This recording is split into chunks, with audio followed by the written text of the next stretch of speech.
Hello student, स्वागत है आपका इस क्लास में जिसमें आप पढ़ने वाले हैं आज प्रकृति की वर्कबुक यानी कक्षा 5 के नेचर की जो वर्कबुक है उसका चैप्टर फर्स्ट और सेकंड यानी शुरुआत से पढ़ाने वाले हैं। अभी तक इसका हमने कोई चैप्टर नहीं डाला है, तो आप शुरू से इसे समझिएगा। आपको बहुत कुछ इसमें जनरल नॉलेज का सीखने के लिए मिलेगा जो आपके आगे आने वाले समय में काम में आएगा। तो ये जो फर्स्ट चैप्टर इसमें है परिवार आज कल और कल, आज और कल, ये पहला है। इसमें बहुत थोड़ा इन्होंने दिया है। दूसरा चैप्टर हम इसमें फिर पढ़ाएंगे, इसी के साथ ही उसमें आपको ज़्यादा कुछ सीखने के लिए मिलेगा। तो शुरू करते हैं फर्स्ट क्वेश्चन से। परिवार, आपके परिवार में कौन कौन रहता है? तो ये आपसे रिलेटेड क्वेश्चन, इसलिए हमने इसमें कुछ लिखा नहीं है कि आपके परिवार में कौन कौन रहता है, ये आप स्वयं लिखेंगे। जो भी आपके परिवार में लोग हैं उनके आप नाम लिख देंगे। दूसरा क्वेश्चन है आपको शहर गांव में कौन अच्छा लगता है और क्यों अच्छा लगता है, ये भी आप अपनी मर्ज़ी से लिखेंगे कि भैया आप गांव में अगर रहते तो गांव आपको अच्छा क्यों लग रहा है, शहर में रहते हो शहर अच्छा क्यों लग रहा है, उसकी एक दो वजह ज़रूर आप इसमें लिखें। और इसमें तीसरा क्वेश्चन ये है कि शहर की क्या क्या बातें अच्छी लगती हैं। अब शहर में देखो अच्छी तो बहुत सी चीज़ें हैं लेकिन फिर अच्छी नहीं भी हैं। शहर में क्या भैया, सड़कें अच्छी होंगी, जैसे आप बीमार हो जाते अस्पताल पास में होंगे, सवारी की व्यवस्था शहर में अच्छी होती, कहीं आना जाना आपको वहीं से सवारी मिलेगी, और पढ़ाई भी गांव की अपेक्षा शहर में लगभग अच्छी ही है, तो इसलिए लोग ज़्यादा शहर में पढ़ने के लिए भाग रहे थे। दो चार बातें हैं जो शहर की अच्छी हैं।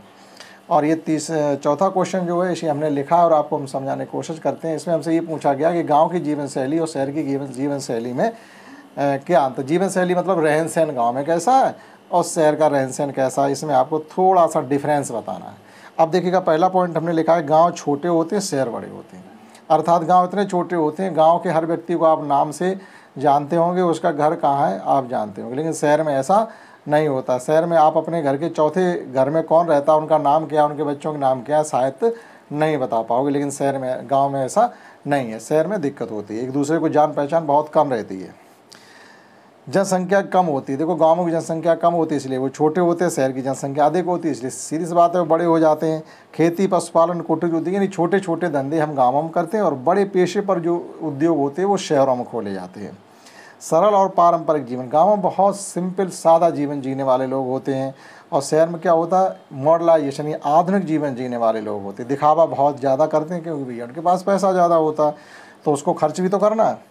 अब देखिएगा अगला पॉइंट क्या है कि बेहतर इंफ्रास्ट्रक्चर का अभाव होता है। बेहतर इंफ्रास्ट्रक्चर का मतलब है, और शहर में बेहतर इंफ्रास्ट्रक्चर होता है, इसका मतलब ये है कि बेहतर शिक्षा, स्वास्थ्य, सड़कें, पानी, ये सब की कमी गाँवों में होती है। पानी की तो कमी खैर नहीं होती, इस बात को नहीं कहना चाहिए, लेकिन अच्छी शिक्षा है, अच्छा स्वास्थ्य है, अच्छी सड़कें हैं, अच्छी तरीके से बिजली है, ये सब चीज़ों की कमी गाँव में रहती है, ऐसा शहर में नहीं होता, इसलिए शहर का इंफ्रास्ट्रक्चर थोड़ा अच्छा हो जाता है।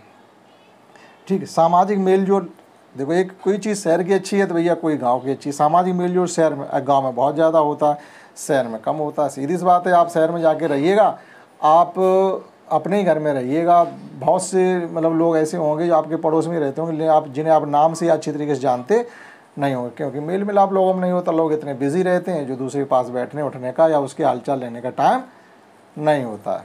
लेकिन गाँवों में क्या होता है, अच्छा मेलजोल होता है। तो कुछ चीज़ें तो गाँव की अच्छी हैं, ऐसा नहीं गांव की सब चीज़ें ख़राब हों। और अगला क्वेश्चन ये है कि आपके आसपास या आपकी कक्षा में कोई ऐसा बच्चा है जो अपना गांव छोड़ करके शहर में रहने चला गया हो, उसके गांव छोड़ने के कारण क्या। अगर कोई ऐसा है तो आप उसके बारे में लिखें, भैया क्यों गांव छोड़ करके वह शहर रहने गया। तो ये था चैप्टर फर्स्ट। अब शुरू करते हैं इसी में तुरंत चैप्टर सेकेंड। दूसरा चैप्टर ये कि मेरा परिवार मेरी प्रेरणा, यानी हम अपने परिवार से इंस्पायर होते रहते हैं, अपने परिवार से प्रेरणा लेते रहते हैं। ये है दूसरा चैप्टर, इसमें आपको काफ़ी कुछ सीखने के लिए मिलेगा। थोड़ा बड़ा इन्होंने ज़्यादा लिखा हुआ है। मदद शब्द से आप क्या समझते हैं? देखो हम लोग नहीं कहते कि हेल्प कर दीजिएगा, मदद कर दीजिएगा, यानी किसी ज़रूरतमंद की मदद। यहाँ शब्द से मतलब है, मदद शब्द से अभिप्राय होता है कि किसी की सहायता कर देना। किसी ज़रूरतमंद की आपने किसी समय पर सहायता कर दी तो वही मदद हो जाती है। और क्या, आप सहायता बहुत तरीके की हो सकता है आपने उसे कापी किताब दे के उसकी मदद की हो, पेंसिल दे के, पैसे दे करके, खाना खिला करके, कपड़े दे करके, बहुत से तरीके की मदद होती है। कौन सी आपने मदद उसकी की होगी, ठीक है। और इसमें अगला सब क्वेश्चन जो है वो ये है कि क्या आपने कभी अपनी कक्षा या स्कूल में किसी की मदद की है? नीचे दी गई तालिका में लिखिए। मदद की है जैसे किस प्रकार की मदद, वही तो हम कह रहे थे, आपने खाना खिला के की, पैसे दे के की, कापी किताब दे के की, कपड़े दे कर की, क्या मदद आपने की है वो आपको इसमें लिखनी पड़ी। कहाँ की है, उस जगह का नाम लिखना पड़ेगा, क्यों की है ये भी लिखना पड़ेगा, किस काम की मदद की ये अगर आपने की है तो इसमें लिखें, इसलिए हमने खाली छोड़ रखा है।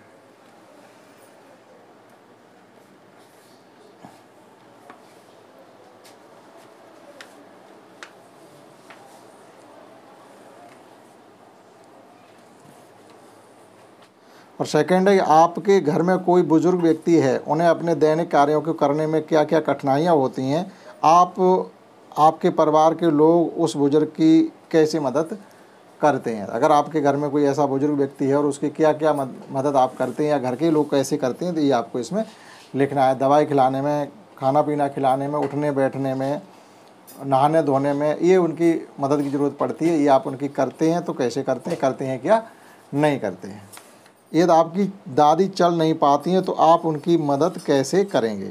अब यहाँ पर कुछ विकल्प दिए गए, उनमें आपको सही पर टिक करना है। जैसे उनको समय पर खाना देंगे, सही है। उनको समय पर दवाई देंगे, ऐसा भी है। उनको नहाने और शौचालय ले जाने में सुविधा देंगे, और उपरोक्त सभी, यानी ये सभी काम ऐसे हैं जो हम उनके लिए करेंगे। आप अपनी कक्षा के कार्यों में किस प्रकार सहायता कर सकते हैं। अब कक्षा के कार्यों से मतलब है, कक्षा में हम जब जाते हैं क्लास में तो उसकी साफ़ सफाई करके, टाट पट्टी झड़वा के, या बेंच है उनकी साफ़ सफाई करवा के, क्लास को सुचारू रूप से चलवाने में ये सब हम इनकी मदद कर सकते हैं। फर्नीचर इधर से उधर पड़ा है तो उसको सही तरह मतलब मैनेजमेंट उसका कर सकते हैं, और इतना काम ही क्लास में होता है, और क्या कर सकते हैं। यदि कोई व्यक्ति पानी में डूब रहा है तो आप उसकी मदद कैसे करेंगे। ये देखिएगा, अच्छा क्वेश्चन है, ये पानी में डूबने वाले को बचाया कैसे जाए। अगर पानी में डूबने वाले को आप स्वयं बचाने जाते हैं तो आप समझ लीजिएगा आपको भी डूबना निश्चित है। अगर आप पहुंच गए और उसने आपको पकड़ लिया तो आप भी डूबेंगे। इसलिए पानी में डूबने वाले की मदद कैसे की जाए, इस पर विचार करना है। देखो, पानी में डूबने वाला व्यक्ति अगर है तो उसको या तो आप कोई रस्सी है, बेल्ट है, कोई लंबा कपड़ा है, वो उसकी तरफ आप फेंकें, या कोई लंबी लकड़ी है वो उसको फेंकें, पकड़ पाए। अब मान लो दिखाई दे रहा है, हाथ फटफटा रहा है, ये मदद तभी की जा सकती है। अब कोई डूब चुका है, बहता हुआ जा रहा है, तब तो हमें उसके पास तक जाना ही पड़ेगा उसे निकालने के लिए। तो ये सब चीज़ें अगर आप ऐसा कर सकते हैं तो करेंगे, नहीं तो किसी को दूसरे को बुलाएंगे, आवाज़ देंगे, जो अगर कोई वहाँ क्षेत्र में अगर कोई है तो उसकी मदद कर सके। आज सुमित के शिक्षक गृह कार्य की जाँच करेंगे, लेकिन उसने अपना गृह कार्य पूरा नहीं किया है। शिक्षक के पूछने पर वह कहता है कि उसने गृह कार्य तो किया है लेकिन कापी लाना भूल गया। तो क्या यह सही और है क्यों। नहीं, बिल्कुल भी सही नहीं है। अगर गृह कार्य नहीं किया तो सीधा कहते हैं साहब घर हमने होमवर्क भी नहीं कर पाया और कापी लाना भी हम भूल गए। झूठ नहीं बोलना आपको, इसमें वो झूठ बोल रहा, काम उसने कर नहीं पाया, लिखा हुआ पूरा नहीं किया, लेकिन फिर भी उसने कह दिया कि होमवर्क तो कर लिया है लेकिन कापी लाना भूल गया, झूठ बोल रहा, ऐसा उसको नहीं बोलना। हाँ, यह सही हो सकता है, अमूमन बच्चे कापी लाना भूल जाते हैं, यहाँ हमने लिखा है लेकिन उसने झूठ भी बोला है, जो कि हमें नहीं बोलना चाहिए। निम्नलिखित विकल्प में से कौन सा विकल्प ईमानदारी को दर्शाता है, ये बताना। जैसे एक, मेहुल ने कांच का गिलास टूट गया, मेहुल से कांच का गिलास टूट गया और वह मम्मी से कहता है कि उससे टूटा है। ठीक है, हमसे गलती हुई है, नुकसान हमसे हुआ तो हमने स्वीकार तो करें, उसने स्वीकार किया तो ये सही है। सौम्या अपने शिक्षक को बताती है कि उसने होमवर्क नहीं किया है, बिल्कुल सही बात, नहीं किया तो बता दो नहीं किया हमने, वजह बता दो क्यों नहीं कर पाया। रोहित बेंच के नीचे गिरा हुआ रुपया उठाकर अपने शिक्षक को दे देता, शिक्षक पूछेंगे क्लास में किसका है, जिसका होगा वो मांग लेगा, ये भी ठीक है। जयेश कहता है कि उसने गणित के उदाहरण के लिए अपने बड़े भाई की मदद ली, बिल्कुल घर पे मदद लीजिए। घर में अगर कोई जो सब्जेक्ट आप पढ़ रहे हैं, किसी में परेशानी आ रही है और घर में अगर कोई जानता तो आप उनकी मदद बिल्कुल लें, पूरा का पूरा 100% टीचर के ऊपर निर्भर ना रहें। तो ये बिल्कुल सही है। सभी जो 1 2 3 4 स्टेटमेंट जो गिवन है, ये चारों के चारों ही ईमानदारी को दर्शाते हैं। यदि आपके दोस्त आपकी कक्षा में एक बच्चे को रबड़ पसंद आ गया, यानी आपके दोस्त को आपकी कक्षा के किसी दूसरे लड़के की रबड़ पसंद आ गई है और वह उसे बिना पूछे घर ले जाता, तो क्या उसने सही किया। तो क्या आप उसे क्या सलाह देंगे। भैया हम क्या सलाह देंगे, सलाह तो आप ये दें उसे कि नहीं आपने सही नहीं किया, दूसरी रबड़ उसके बगैर पूछे आप ले आए, इसका मतलब एक तरीके से चोरी मानी जाती है। तो आज वह रबड़ ले आया, कल किसी और बच्चे की दूसरी चीज़ अच्छी लगेगी फिर उठा के ले आया, किसी किताब अच्छी लगी उठा के ले आएगा चुरा करके, तो एक तरीके से ये क्या चोरी की कैटेगरी की तरफ बच्चा बढ़ रहा है और उससे चोरी की आदत लगेगी। तो हम उसे सलाह देंगे आप बिल्कुल भी सही नहीं कर रहे, ऐसा ना करें। पूजा अपने दोस्त के साथ कभी भी कोई भी वस्तु नहीं बांटती है, तो क्या वह सही है और क्यों। अब उसकी मर्जी नहीं, दोस्तों से खाने पीने की चीज़ें तो शेयर कर सकते हैं लेकिन अपरिचित व्यक्तियों से नहीं। अब दोस्तों के साथ रहते हैं तो खाने पीने की चीज़ें पूजा को शेयर करनी चाहिए। रीता की मम्मी बहुत बीमार है, उनके घर में कोई दूसरा व्यक्ति नहीं है जो घर के कार्यों में उनकी मदद कर सके। रीता भी किसी काम में उनकी मदद नहीं करती और अपने दोस्तों के साथ खेलती रहती है। तो क्या वो सही कर रही है और क्यों नहीं? बिल्कुल भी सही नहीं कर रही। जब काम कर सकती है, थोड़ा बहुत घर के कामों में हाथ बटा सकती है, तो रीता को ये करना चाहिए, जबकि उसकी मम्मी बीमार है। इसका मतलब है रीता एक लापरवाह और गैर जिम्मेदार लड़कियों में से है, जो कि उसको नहीं होना चाहिए। यदि रीता की जगह आप होते तो क्या करते? हम घर के कामों में मम्मी का हाथ बटाते और उनको आराम करने और ठीक होने में उनकी हम मदद करते। एक रात पुनीत के घर में चोर आ जाते हैं। जब उसे इस बात का पता चलता है तो चीख कर सबको जगाता है। लोगों की आवाज़ सुनकर चोर भाग जाते हैं। इसके लिए सब लोगों ने उसे शाबाशी दी और कहा कि तुम्हारे साथ से सभी चोर भाग गए। क्या आपने कभी ऐसा कोई काम किया है? यदि हाँ तो कब और कहाँ किया? मतलब क्यों, क्या किया या नहीं किया, ये बताना है। तो उसने तो अच्छा काम किया, लोग उसे शाबाशी देंगे। अगर वह चुपचाप डर की वजह से सोता रहता या दुबक जाता तो चोरी हो जाती। उसने शोर मचा दिया, दूसरे लोग भी आ गए, जिसकी वजह से चोरी होने से बच गई। अगर ऐसा है तो आपको भी ऐसा भविष्य में नहीं किया है तो ऐसा करने के लिए तैयार रहें अगर ऐसी स्थिति आती है तो। निम्नलिखित में से उन विकल्पों को चुनिए जो आपके को पसंद हैं या जिसे करना चाहते हैं। जैसे बड़ों का सम्मान, ठीक है। कक्षा में शोर मचाना नहीं, चोरी करना नहीं, किसी झगड़ा नहीं करना चाहिए, सही बात है, किसी झगड़ा नहीं, दोस्तों से झगड़ना चाहिए नहीं, ज़रूरतमंदों की मदद करनी चाहिए, बिल्कुल करनी चाहिए, साफ़ सफाई रखनी चाहिए, बिल्कुल रखनी चाहिए, सच बोलना चाहिए, बिल्कुल सोच रखना चाहिए। तो जो आपके ज़रूरत मतलब जो सही लग रहे हैं उन पर टिक किया गया और जो सही नहीं उन पर क्रॉस किया गया। हमें किसी व्यक्ति की मदद कब करनी चाहिए? सही विकल्प पर टिक करना। जैसे कोई दुर्घटना में घायल हो गया हो, हमें उसकी मदद करनी चाहिए। जब कोई बच्चा परीक्षा के समय नकल कर रहा हो तो उसकी मदद हमें नहीं करनी है, क्योंकि हम भी फंसेंगे फिर। यदि कोई बूढ़ा व्यक्ति सड़क पार कर रहा, हमें उसकी मदद करनी चाहिए सड़क पार करने में। आपके रिश्तेदार बिना किसी ज़रूरत के आपके से पैसे मांगते हैं तो क्या हमें उनकी मदद करनी चाहिए? ऐसी स्थिति में नहीं करनी चाहिए, क्योंकि वो बार बार फिर पैसे लेने की आदत उनकी रहेगी, आप पर निर्भर हो जाएंगे वो। ऐसे व्यक्ति जो कभी देख सुन और बोल नहीं सकते, ऐसे लोगों की हमें मदद करनी चाहिए। आपके पड़ोसी घर किसी समारोह का आयोजन हो तो हमें वहाँ जा कर के उनके कार्यों में हाथ बटाना चाहिए। निम्नलिखित परिस्थितियों को समझकर तालिका में लिखना है। देखिएगा, यदि रास्ते में किसी व्यक्ति की दुर्घटना हो गई है तो हमें क्या करना है? एम्बुलेंस व परिचितों को फ़ोन करेंगे, एम्बुलेंस को या परिचितों को उसके किसी प्रकार से नंबर ले करके हम उनको संपर्क करेंगे, उन्हें बताएंगे। क्यों करेंगे? हमें दूसरों के प्रति सहानुभूति रखनी चाहिए। ये हमारी जिम्मेदारी बनती है कि ज़रूरतमंदों की मदद करें। यदि कोई दुकानदार आपके द्वारा खरीदे गए सामान की कीमत गलती से कम लगाता है तो हम उसे सही कीमत लगाने के लिए कहेंगे। हमें ईमानदार रहना, क्यों कहेंगे? क्योंकि हमें ईमानदार रहना चाहिए। उससे कहेंगे भैया आपने कीमत कम लगाई है, सही लगाइए, आपको घाटा हो जाएगा। यदि आपसे आपके पापा का मोबाइल गिरकर टूट जाता तो पापा को बता देंगे। मम्मी पापा से चीज़ें छिपानी नहीं चाहिए। बता क्यों देंगे? क्योंकि भैया हम छिपाएंगे तो बात तो बाद में निकल के ही आ जाएगी। जब घर में कोई और नहीं, तुम ही लोग हो, तो मोबाइल किसने तोड़ा, इसलिए पहले ही बता दो मोबाइल हमने तोड़ा। क्या आपके आसपास कोई ऐसी महिला है जो बोल नहीं सकती है? उनको किस प्रकार की मदद की ज़रूरत होती है? जो बोल नहीं सकती है तो उनको भैया उनके पास रहने की, उनके इशारा समझने की हमें नॉलेज होनी चाहिए। वो क्या चीज़ की ज़रूरत है या क्या मांग रही हैं, ये सब हमें उनके इशारों से समझ के उनकी मदद करनी चाहिए। क्या आपने कभी ऐसे व्यक्ति की मदद की है जो कभी देख नहीं सकता? यदि हाँ तो अगर की है तो लिखें, नहीं की है तो नहीं लिखें, ठीक है। बहुत कम ही चांस ऐसा आया होगा कि कोई व्यक्ति देख नहीं पाता, उसकी मदद करने का मौका आपको मिला हो। नेक्स्ट है, क्या आपने कभी दिव्यांगों के लिए उपलब्ध विभिन्न सुविधाओं के बारे में सुना या देखा है, और क्या देखा और कहाँ देखा? जो दिव्यांग लोगों के लिए होती है, जैसे जिनको हम लोग पहले विकलांग कहते थे, उन्हीं को अब दिव्यांग कहने लगे। तो उनके लिए क्या क्या साधन होते हैं उनके बारे में हमें बताना। जैसे ट्राई साइकिल होती है, ट्राई स्कूटर होता है, बैसाखी होती है, सुनने की मशीन होती है, वॉकर होता है, व्हील चेयर होती है, स्टिक होती है, ये सब चीज़ें उन लोगों के लिए होती हैं। और यहाँ पर नीचे दी गई साड़ी को भरना, जैसे जो देख नहीं सकते उनके लिए क्या होता है, कहीं आने जाने के या बाथरूम पढ़ने लिखने आदि में इनको परेशानियाँ होती हैं और ये उनके लिए उपकरण होते हैं। उभरे हुए अक्षर होते हैं, स्टिक और चश्मा की ज़रूरत पड़ती है उनको। अब जैसे जो सुन नहीं सकते हैं तो उन्हें क्या क्या मुश्किलें होती, बहुत तेज़ बोलने पर ही वो सुन पाते हैं या बिल्कुल नहीं सुन पाते हैं, तो उन्हें सुनने वाली मशीन या इस प्रकार से सांकेतिक शब्दों की ज़रूरत पड़ती है।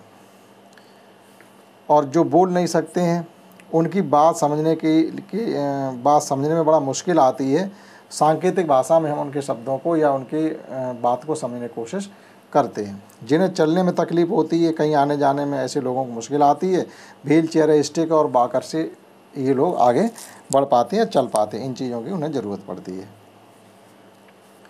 और अंत में है ये कि अन्य कोई शारीरिक या मानसिक अक्षमता जिसके बारे में आप जानते हो वो भी आप इसमें लिख सकते हैं अपनी तरफ से। उसके लिए क्या उपकरण होने चाहिए वो भी आप बता सकते हैं।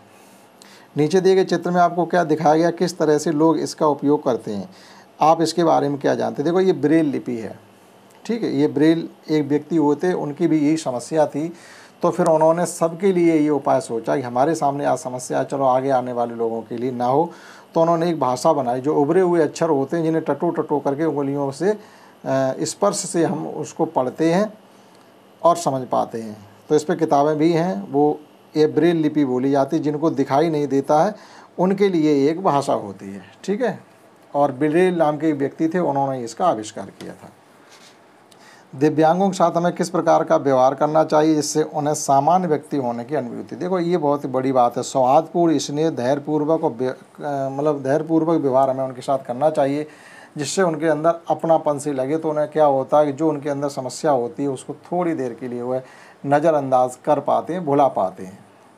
अब देखिएगा यहाँ पर हमें कुछ चित्र दिए गए, नाम दिए गए, और इनके सामने देखो ये प्रेरणा है हमारी। इन्हें आदर्श आप मान सकते हैं कि ये दिव्यांग होते हुए भी इन्होंने अपने क्षेत्र में कितनी बड़ी उपलब्धि हासिल की है। जैसे ये व्यक्ति का नाम है, पहले सुधा चंद्रन। ये एक रोड एक्सीडेंट में इनकी एक टांग टूट गई, उसके बावजूद भी ये क्या भारतनाट्यम डांसर हैं। ये देखिएगा टांग टूटने के बाद भी एक बहुत बड़ी डांसर हैं। रविंद्र जैन ये भारतीय सिनेमा में मशहूर गायक हैं। जो रामायण कभी आपने देखे हो, रामायण में जो किसी के गाने की आवाज़ आती है वो इन्हीं की है, ठीक। और यह क्या परेशानी है, यहाँ लिखनी चाहिए थी, यानी अंधे हैं, और ये यहाँ लिखना चाहिए था, ये भारतीय सिनेमा में मशहूर गायक हैं। शरत गायकवाड़ एक हाथ अपंग है। देखिएगा इनका ध्यान से देखना, तो ये एक छोटा सा हाथ रह गया, पूरा बढ़ा नहीं है, यानी बच्चे जैसा हाथ छोटा सा रहेगा। उसके बावजूद भी इन्होंने तैराकी के क्षेत्र में प्रसिद्धि हासिल की है और बड़े बड़े अवार्ड जीत रहे हैं। उसके बाद हैं शेखर नायक, ये भी ब्लाइंड हैं यानी अंधे हैं। उसके बाद भी ये भारतीय क्रिकेटर हैं, अंधे होने के बावजूद भी ये अच्छी क्रिकेट खेलते हैं और मेडल जीतते हैं। तो एक तरीके से इनको आप आदर्श मान करके आप भी अपने क्षेत्र में आगे बढ़ सकते हैं कि इनके पास शरीर के अंग ना होने के बावजूद भी ये आगे बढ़े, और हम तो सक्षम हैं तो हम क्यों नहीं कर सकते। और अंतिम क्वेश्चन है कि ऊपर दिए गए व्यक्तियों से हमें क्या सीख मिलती है। शारीरिक दिव्यांगता होने के बावजूद भी वे सफलता के मार्ग पर आगे बढ़े। अगर हमारे अंदर को दिव्यांगता है तो हमें अपनी अक्षमताओं को नज़रअंदाज करके सफलता के मार्ग में आगे बढ़ना चाहिए। या हमारे अंदर दिव्यांगता नहीं भी है उसके बावजूद भी इनसे हम ये शिक्षा लें, इनके अंदर तो दिव्यांगता थी, शरीर का कोई ना कोई अंग काम नहीं कर रहा था, उसके बाद भी इन्होंने आगे बढ़े, अपने जीवन में सफलता प्राप्त की, तो हम क्यों नहीं कर सकते। ये सोच के हम भी आगे बढ़ सकते थे। ये था हमारा चैप्टर फर्स्ट और सेकंड, परिवार कल, आज और कल, और दूसरा था मेरा परिवार मेरी प्रेरणा। हमने आपको इसकी वर्क बुक के समझाने की कोशिश की है। आशा करता हूँ आपने बहुत कुछ समझ पाया हो इसमें। इस क्लास में इतना ही। That's all.